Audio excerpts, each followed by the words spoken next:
Grenville, Thousand Islands, and Lido Lakes.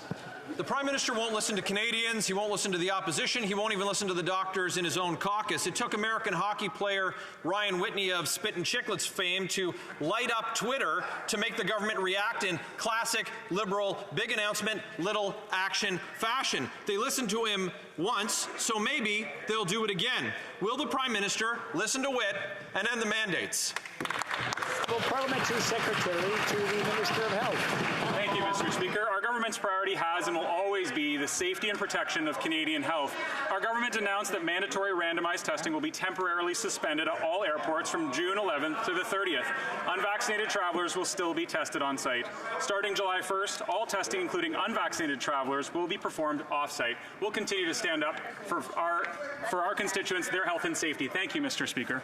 Well, member for Leeds, Grenville, Thousand Islands, and Rideau Lakes. Well, the Liberals are in fine form. They made a big announcement on Friday. Did they end mandates allowing people to return to work? Nope. No. Did they end mandates allowing all Canadians to travel by rail and air? No. Their solution was to pause random COVID testing for a couple of weeks. It was a joke.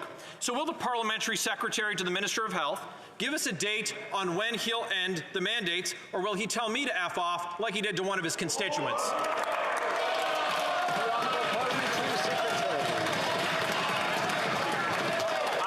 Responded in an unacceptable way to a message on social media, and for that, I deeply regret it.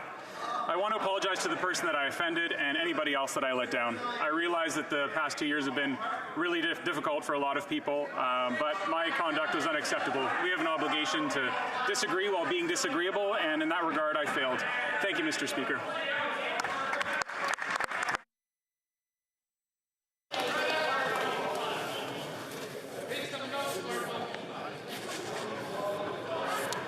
Before going on to the next question, Before going on to the next question, I'm not going to ask the honourable member to withdraw it, but I want to remind all members that you cannot do indirectly what you cannot do directly.